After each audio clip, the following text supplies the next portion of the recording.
দেখুন, 21-10-2025 তারিখ কালী পুজোর দিন রাতে যে মায়ের মুণ্ডচ্ছেদ করা হয়েছিল সূর্যনগর গ্রাম পঞ্চায়েত, আমরা শুধু হিন্দু সুরক্ষা বাহিনী নয়, সমস্ত সংগঠন এবং সূর্যনগর গ্রামবাসী বৃন্দে প্রত্যেকটা আন্দোলনকারী আমাদের সাথে হাতে হাত মিলিয়ে এই লড়াই অংশগ্রহণ করেছিল এবং সেখানে প্রায় 17 থেকে 18টা আন্দোলনকারী প্রিজন ভ্যানে, মায়ের সঙ্গেই প্রিজন ভ্যানে করে গিয়ে থানায় তারা অ্যারেস্ট হয় এবং সেই দিন রাত 1টার সময় আমরা সবাইকে আবার যে যার বাড়িতে পৌঁছে দিই। যদিও এখনো পর্যন্ত তাদের এফআইআর বা কেস কাজারে কিছু হয়নি। আমাদের শুভেন্দুদা বলেছিলেন যে এই ষড়যন্ত্রকারী যারা রয়েছে, মাননীয় আইপিএস অফিসার কোটেশ্বর রাও, এবং তাকে তিনি সাসপেন্ড করেই ছাড়বেন। আমাদের অত্যন্ত আনন্দের এবং গর্বের বিষয় যে আজকে আমরা এমন এক মুখ্যমন্ত্রীকে পেয়েছি, তিনি কথা রেখেছেন।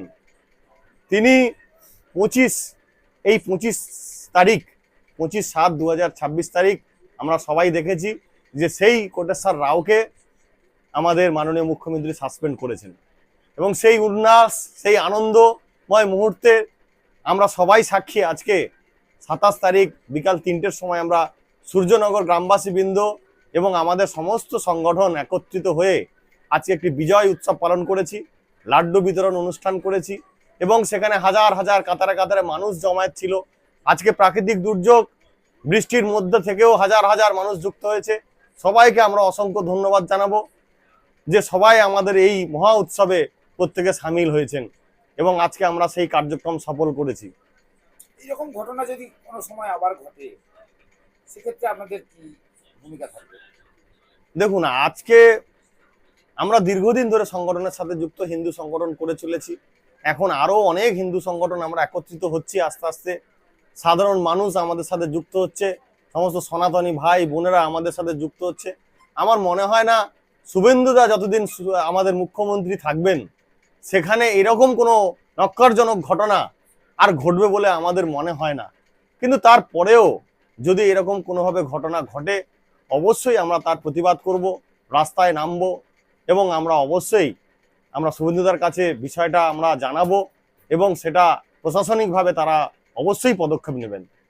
আপনি আপনার সংগঠনের পক্ষ থেকে আজকে পৌঁছেছিলেন, কিন্তু আপনি কি এর আগে কোনো সময় শুনেছিলেন যে ভগবানকে অ্যারেস্ট করা যায়?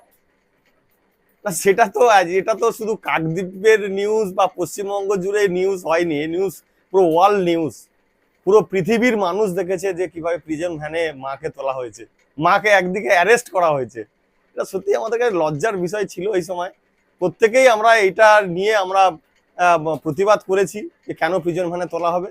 তার সঠিক ন্যায্য বিচার আমাদের শুভেন্দুদা দিয়েছেন। মা কি বিচার দেয়নি? মায়ের বিচার তো ধীরে হয়। তো সত্যি মা আজকে 1 বছরের মাথায় সরকারটাকেই বদলে দিল। প্রিজন ভ্যানের সাথে যেমন মাকে নিয়ে গেছিল, ঠিক মতন আমরা মাকে বিসর্জনও করতে পারিনি। আমরা চেষ্টা করব যে আবার ওই সূর্যনগরে বড় আকারে মায়ের মূর্তি দিয়ে পুজো করে মাকে বিসর্জনের পথে এগিয়ে নিয়ে যাব এবং সবাই আশা করি আমাদের পাশে সবাই থাকবেন। আপনার নাম? আমার নাম সম্রাট পড়ুয়া, হিন্দু সুরক্ষা বাহিনীর সভাপতি।